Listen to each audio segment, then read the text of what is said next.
और नाज़रीन, अब हम शुरुआत करते हैं अपने उस खुसूसी सेशन की जिसमें हम लगातार आपको बता रहे हैं कि महाराष्ट्र कोरोना से सबसे ज़्यादा मुतासिर रहा है, वहाँ पर अब किस तरह के हालात हैं। और इस सिलसिले में अब हमारे साथ मौजूद हैं सुभाष देसाई साहब, जो कि महाराष्ट्र के काबीनी वजीर हैं, कैबिनेट मिनिस्टर हैं, इंडस्ट्री और माइनिंग के।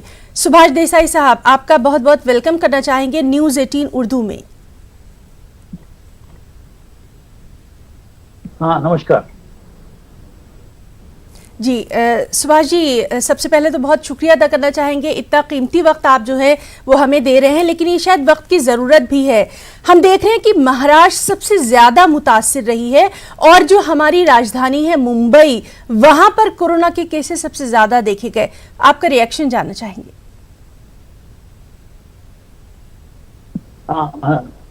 ये तो जाहिर है कि महाराष्ट्र में कोरोना की केसेस बहुत बढ़ गई और उसमें खास करके ये जो ज्यादा भीड़ वाले शहर है जैसे मुंबई है, पुणे है, इसमें इसका प्रादुर्भाव ज्यादा हो गया है। और सरकार और यहाँ के जो म्यूनिसिपैलिटीज है वो बराबर कंट्रोल कर रहे हैं, सुविधा कर रही है और सब लोगों की स्क्रीनिंग हो रहा है, तो इससे कंट्रोल भी है। तो ये कोई हाथ से बाहर नहीं गया है, ये कंट्रोल में है और जल्द से जल्द ये ठीक हो जाएगा और स्थिति सामान्य हो जाएगी, ये हमको उम्मीद है। बिल्कुल जी। सुभाष देसाई साहब, जिस तरह से हम देख रहे हैं कि लॉकडाउन 5 का नाम मिशन बिगन अगेन रखा गया है महाराष्ट्र में, तो किस तरह से अब जिंदगी को पटरी पर लाने की कोशिश की जाएगी? जी, कल ही राज्य शासन ने एक नए रूल्स जो है अपने वो अनाउंस किए हैं और उसके तहत बहुत सारी सुविधाएं हैं वो शुरू करने की अनुमति दी जा रही है। एक 3 तारीख से, 5 तारीख से और 8 तारीख से हम लगातार ये जो बातें हैं वो लॉकडाउन में जो सारी बातों को पाबंदी थी उसमें से बहुत सारी बातें खुल जाएगी। जैसी की दुकानें हैं वो दुकानें भी अभी सारे शहरों में खुल जाएगी। केवल हम लोग कुछ रिस्ट्रिक्शन रखेंगे, एक साथ भीड़ नहीं होनी चाहिए, इसलिए रोड के एक बाजू की दुकान एक दिन शुरू होंगे, दूसरी बाजू के दुकान दूसरे दिन शुरू हो जाएंगे जी। तो बारी बारी से ये यहाँ पे ये सुविधाएं भी शुरू हो जाएगी, जो छोटे व्यापारी है उनका कारोबार भी शुरू हो जाएगा और साथ साथ में कोरोना का अभी भी जो संकट है पूरी तरह से टल नहीं गया है, तो इसलिए हमको भीड़ से बचना है, भीड़ नहीं होनी देनी है, इसका भी प्रावधान पूरी तरह से रखा जा रहा है। तो ये बातें हैं।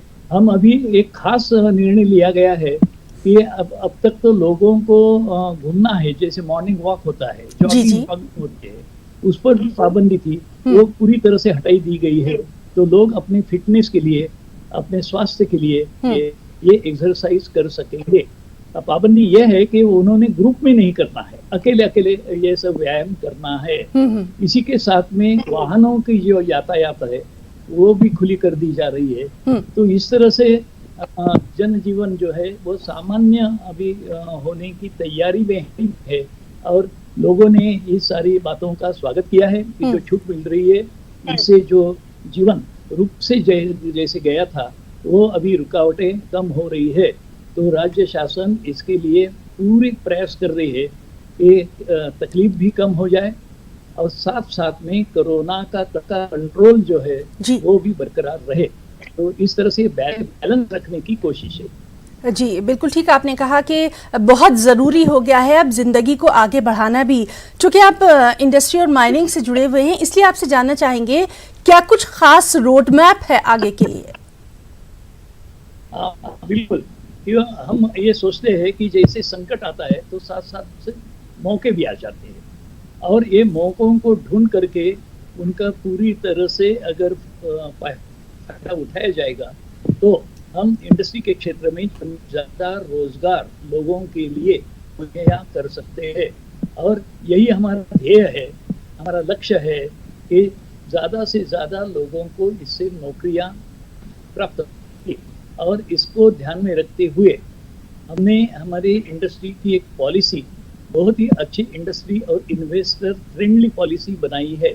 40,000 राज्य में हमारे पास तैयार है, इंफ्रास्ट्रक्चर के साथ, रोड्स, बिजली, पानी और रेडीमेड प्लॉट्स, ये सारा इंफ्रास्ट्रक्चर तैयार है। साथ साथ में हमने अभी एक हफ्ते पहले ऐलान किया है कि इंडस्ट्रियल एम्प्लॉयमेंट ब्यूरो राज्य शासन स्थापित कर रही है और इसका पोर्टल अब बन रहा है। ये पोर्टल जैसे ही बनता है हम इस पर रजिस्ट्रेशन शुरू करेंगे। जो नौकरियां मांग रहे हैं, नौकरी की प्रतीक्षा में है, उनका रजिस्ट्रेशन किया जाएगा। अनस्किल्ड, सेमी स्किल्ड और स्किल्ड वर्कर्स, और इंडस्ट्री को हम उसको एक्सचेंज में से लेबर का सप्लाई कर सकेंगे। महाराष्ट्र का भाग्य है कि महाराष्ट्र में पढ़े हुए युवक जो है बड़ी संख्या में हर साल उपलब्ध होते हैं। 10 lakh students pass out every year from different universities of Maharashtra. तो ये पढ़े लिखे प्रशिक्षित ऐसे मैन पावर महाराष्ट्र में उपलब्ध है। इसके साथ साथ में हमने स्किल डेवलपमेंट के कई कोर्सेज शुरू किए हैं। हमारी जो इंडस्ट्रियल ट्रेनिंग इंस्टीट्यूट है उनको हमने अपग्रेड किया है। तो उसमें से हम एम्प्लॉयबल जो कैंडिडेट्स है उनको तैयार कर रहे हैं और इंडस्ट्री को कोई स्किल्ड मैन पावर की कभी भी कमी न महसूस हो, इसके पूरे प्रयास हो रहे हैं। इसके साथ साथ में हम नए जो इन्वेस्टर आएंगे उनके लिए हम एक रिलेशनशिप मैनेजर, हर इन्वेस्टर एक स्पेशल रिलेशनशिप मैनेजर यानी उद्योग मित्र। जी सुभाष देसाई जी, आपके साथ हमारी ये बातचीत जो है ये जारी है और काफी अहम जानकारियां जो है वो हमारे दर्शकों तक सामने आ रही हैं। नाज़ से आपको बताएं कि मुल्क में कोरोना के फूटने के बाद से अब तक हम देख रहे हैं कि महाराष्ट्र सबसे ज्यादा मुतासिर रहा है और इसीलिए महाराष्ट्र पर हमारी खास नज़र भी है। आपको बताएं कि 68,000 के करीब ये तादाद जो है ये पहुंच चुकी है और पूरी रियासत में 2,286 अफराद कोरोना का शिकार हो चुके हैं। इस सब के बीच में एक और बेहद तशवीश की खबर ये भी है कि महाराष्ट्र पुलिस में कोरोना के 93 नए मामले सामने आए। रियासत में 1500 से ज़्यादा पुलिस एहलकार कोरोना से मुतासिर हैं। 27 पुलिस जवानों की मौत हो चुकी है। लॉकडाउन में तोसी के साथ साथ राहतें दी गई हैं। इसी पर हम बातचीत कर रहे हैं। हमारे साथ मौजूद हैं महाराष्ट्र के कैबिनेट मिनिस्टर सुभाष देसाई जी, इंडस्ट्री और माइनिंग देखते हैं और लगातार वो एक खास रोड मैप भी बता रहे हैं और एक बार फिर से हम उन्हीं का रुख करेंगे। सुभाष देसाई जी, एक बार फिर से हम आपसे ये जानना चाहेंगे कि माइग्रेंट जो मजदूर हैं अब वहाँ से जा चुके हैं, ज़्यादातर जो है उनको रोकने की कोशिशें भी की गई थी, तो क्या आपको नहीं लगता कि इस तरह की कोई दिक्कत जो है वो आगे आएगी इंडस्ट्री के लिए? किस तरह से निपटा जाएगा? सारे मजदूर अपने अपने गांव और अन्य राज्यों में चले गए हैं। उनको यहाँ पे कोशिश जरूर की, हमने उनको आह्वान किया था कि जल्द से जल्द ये लॉकडाउन उठ जाएगा, आपकी रोजी रोटी बरकरार रहेगी तो आप रहिए। लेकिन उनका मन जो है वो बिल्कुल तैयार हो गया था कि अब तक अपने गांव जाना है। तो बाद में केंद्र सरकार ने उनको चले भी गए हैं। इसलिए हमने सारे उद्यमी जो है, जो कंपनियां है, उनको अपील किए है कि आप अभी यहाँ के जो लोकल लोग हैं उनको नियुक्त कीजिए और यहाँ के जो लोकल यंगस्टर्स है उनको हमने एक बताया है कि आप ये जो मौके है वो हाथ से जाने मत दीजिए, ये नौकरियां मिल सकती है। साथ साथ में हमें ये भी उम्मीद है कि जो अन्य राज्यों में मजदूर जो चले गए हैं उसमें से कुछ तो वापस आएंगे। उनके मकान यहाँ है, मकानों में उनका सारा सामान अभी भी मौजूद है, तो वो छुट्टियों के लिए या कुछ समय के लिए गए होंगे, तो कुछ तो वापस आएंगे। और जो नहीं आएंगे उनकी जगह पे यहाँ के जो लोकल्स है वो काम करेंगे। उस तरीके की व्यवस्था भी हम कर रहे हैं। जी, तो बहुत अच्छी बात है कि अब वहाँ जो लोकल लोग हैं उनके लिए भी एम्प्लॉयमेंट की कई अपॉर्चुनिटीज़ जो हैं वो होंगी। और एक और बात जानना चाहेंगे, शराब बेचने की जिस तरह से परमिशन दी गई है, स्टेट की इकोनॉमी के लिए आप इसको किस तरह से देखते हैं? क्योंकि अभी सबसे इम्पोर्टेंट यही है कि स्टेट की इकोनॉमी को किसी तरह से हम संभालें। बिल्कुल, क्योंकि ये कोरोना के संकट काल में एक तो खर्च बढ़ गए हैं। जी जी। और जो आय है, इनकम है, जो रेवेन्यू है वो कम हो गया। इसमें एक तो व्यापार पूरी तरह से ठप हुआ था, तो व्यापार नहीं होने की वजह से जीएसटी का रेवेन्यू कम हो गया, जो कंस्ट्रक्शन है वो रुक गया, और मकान बेचने के जो व्यवहार है वो नहीं हो रहे थे, तो स्टैम्प ड्यूटी का रेवेन्यू कम हो गया जी। बाद में तो यातायात कम हो गई, ट्रांसपोर्टेशन कम होने से पेट्रोल डीजल के ऊपर जो टैक्स है वो आना कम हो गया। साथ साथ में शराब भी बिकना बंद था, तो उसके ऊपर भी एक्साइज ड्यूटी होती है, वो भी एक रेवेन्यू का सोर्स होता है जी जी सरकार के लिए जी। वो भी ऐसे चारों तरह से जो रेवेन्यू है वो उसका कलेक्ट गया जैसे हुआ था। अभी धीरे धीरे सब कारोबार शुरू हो रहा है, तो ये रेवेन्यू भी धीरे देगा, और सरकार की जो जिम्मेदारी है खर्च करना है अनिवार्य जो है वो करना ही होगा, और उसके लिए सारी तैयारियां हो रही है। तो साथ साथ में जनता की भी जो इनकम है जी जी। उनके भी जो खर्च के लिए जरूरत रखती है वो भी एक कारोबार शुरू की वजह से उनका काम शुरू हो जाएगा। तो जनजीवन है पूरी तरह से सामान्य होने की अभी दिशा में चल रहा है। जी बिल्कुल सही आपने कहा कि ज़िंदगी जो है धीरे धीरे वापस आ रही है। और पावर लूम इंडस्ट्री के लिए क्या कुछ खास तैयारियां, क्योंकि ये एक ऐसी इंडस्ट्री है जो कि शायद सबसे ज्यादा मुतासिर दिखाई दे रही है। जी महाराष्ट्र ये कॉटन प्रोड्यूसिंग स्टेट है जी।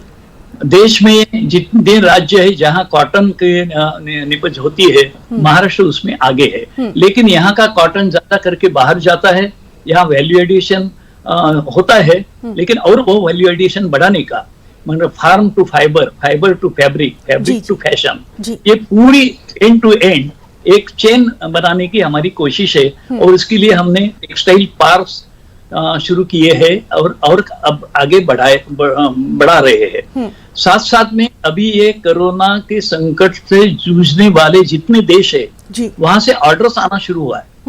उनको वो बेडशीट्स लगती है, उनको हैंड ग्लोव्स लगते हैं, मरीजों के कपड़े लगते हैं, पर्दे लगते हैं। इसके लिए ये कॉटन के ये जो सारे फैब्रिक्स है उसकी जरूरत है, और दुनिया में इसकी मांग गई है। इसके लिए महाराष्ट्र ने पूरी तैयारी की गई है। हमारे जितने भी टेक्सटाइल के जितने सेंटर्स है, जैसे यहाँ में भिवंडी है, मालेगांव है, इचलकरंजी है, विदर्भ है, यहाँ पे ये टेक्सटाइल के उद्योग है। उनको उनकी जो सारी समस्या है उस पर ध्यान देकर के राज्य सरकार उनको सपोर्ट दे रही है, ताकि अब अन्य देशों से आने वाली जो मांग है उसको हम पूरा कर सके। तो ये संकट के साथ ये मौका भी आया है कि जो कारोबार है वो बढ़ रहा है। जी बिल्कुल ठीक है कि कारोबार जो है वो बढ़ रहा है और बढ़ना भी चाहिए, यही वक्त की ज़रूरत है। सुभाष देसाई साहब, एक थोड़ा सा अलग सवाल करना चाहेंगे, क्योंकि पॉलिटिक्स में आपका इतना ज़्यादा तजुर्बा रहा है, बहुत वक्त आपने जो है महाराष्ट्र की सियासत को भी देखा है। अभी जिस तरह की पॉलिटिक्स हम देख रहे हैं, कहीं ना कहीं ये बात उठ रही है कि ये वक्त है तमाम जो पॉलिटिकल पार्टीज हैं वो एक साथ आएं, अपनी सियासत को कहीं पीछे छोड़ दें। इस बारे में आप क्या कुछ कहना चाहेंगे? बिल्कुल, जब राष्ट्र पर, देश या राज्य के सामने कोई एक आह्वान खड़ा हो जाता है, कोई एक चुनौती आ जाती है, तो सभी लोगों ने इकट्ठा होकर के उसका मुकाबला करना चाहिए, जनता का बचाव करना चाहिए, लोगों की रक्षा करना, ये हमारा अहम कर्तव्य है। और इसमें किसी पार्टी का भेद नहीं हो सकता। सब पार्टियों ने अपने भेद भूल करके साथ में आना चाहिए, और सरकार के साथ में खड़ा होकर के आगे काम करने का एक निर्णय करना ही चाहिए। जब हमारे मुख्यमंत्री या प्रधानमंत्री विपक्षी नेताओं की मीटिंग लेते हैं, उस वक्त वो आश्वासन देते हैं कि हम आपके साथ में हैं, आप आपका काम चालू रखिए। और लेकिन जब बाहर जाते हैं तो उनके कारनामे कुछ शुरू हो जाते हैं। दुर्भाग्यपूर्ण है कि महाराष्ट्र में भी भारतीय जनता पार्टी ने रास्ते में उतर करके आंदोलन करना पसंद किया। ये क्या, ये अब समय नहीं है। हमारी राजनीति है, 5 साल खेल सकते, चुनाव के दरमियान बिल्कुल चला सकते, ये वक्त नहीं है। इस वक्त जब भी फडणवीस साहब पिछले साल मुख्यमंत्री थे, तब महाराष्ट्र में एक यही सैलाब आया था, जी। भारी वर्षा के कारण सब जगह पानी पानी हो गया था जी। उस वक्त विपक्षी जो लोग थे उन्होंने कुछ आंदोलन किया था, तो उस वक्त फडणवीस साहब ने सबको आह्वान किया कि अभी ये राजनीति का वो नहीं है, सबने मिलकर के इस आह्वान का हम मुकाबला करेंगे। लेकिन आज वो भूल गए हैं और अपने कार्यकर्ताओं को इसके निदर्शन करने के लिए या प्रदर्शन करने के लिए अगर जो मार्गदर्शन करते हैं तो मैं मानता हूं कि ये वक्त वो सही नहीं है। अब ये वक्त है हमारा हर आदमी, हर व्यक्ति, हर हमारा महाराष्ट्र का जो भी रहने वाला है उसके लिए हम तैयार होकर के सारी सेवाएं खड़ी करेंगे, जुटाएंगे, मजबूत करेंगे और इस संकट से बाहर आ जाएंगे। बिल्कुल। अब फिर से मेरी प्रार्थना है सभी से कि ये एकजुट होना बहुत आवश्यक है जी। और ये वक्त की सबसे बड़ी जरूरत भी है शायद इस वक्त। और एक चीज जो लगातार हम देख रहे हैं कि खुद सीएम उद्धव ठाकरे जो हैं वो तमाम हालात पर नजर बनाए हुए हैं, सेंटर के साथ भी लगातार वो कांटेक्ट में रहे हैं। तो इस तरह की जो मीटिंग्स हैं, आगे जो मॉनसून है या फिर जो तूफान की आगे आशंका जाहिर की गई है, इन तमाम चीजों को देखते हुए क्या कुछ खास अभी? जी, भारत सरकार और राज्य सरकार ने ये जो डिजास्टर मैनेजमेंट की तैयारियां होती है वो पूरी तरह से बिल्कुल तैयार कर दी है। फिर एक बार इसकी जांच हुई है और किसी भी तरह का तूफान या कोई भी प्रकृति का एक नया संकट आ है। पहले तो कोरोना का संकट है, साथ में दूसरा संकट, उसके लिए भी तैयारियां हो चुकी है। तो ये भी देख रहे हैं कि क्या क्या मुसीबतें आ रही है सामने, लेकिन ये मुसीबतों को पार करके आगे चलना होगा। जी बिल्कुल। और यही हम आपसे चाहेंगे कि हमारे इस चैनल के जरिए आप महाराष्ट्र के लोगों को और ख़ास तौर से मुंबई के जो लोग हैं जो सबसे ज़्यादा इस वक्त मुतासिर नज़र आ रहे हैं, क्या कुछ मैसेज देना चाहेंगे, क्या कुछ कहना चाहेंगे? बिल्कुल, जैसे लगभग 1.5-2 महीनों से लॉकडाउन की वजह से लोगों ने सारी परेशानियां झेल ली और उससे भी रहना पसंद किया। एक तरह से सरकार के जो नियम हैं उनको सहयोग दिया और इसी के चलते कोरोना का फैलाव बहुत ज्यादा नहीं हो सका है, अभी भी हुआ है, उसको भी कम करना है। लेकिन एक वो जो हमारी केंद्र सरकार की संस्था है उन्होंने बताया था कि 1.5 लाख तक ये जा सकते हैं मरीजों की संख्या। तो हम गए नहीं, ये हमारा भाग्य है।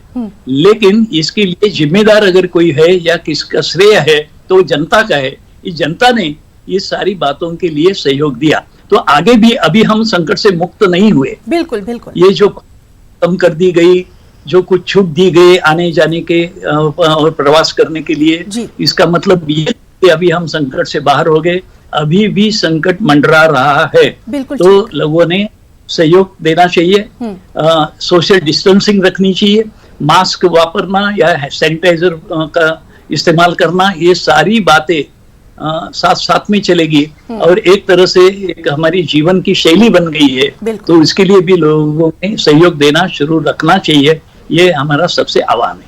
जी, और हमारे पुलिस जवानों के लिए क्या कुछ खास, उनका जो हौसला बढ़ाने के लिए 2 लफ्ज?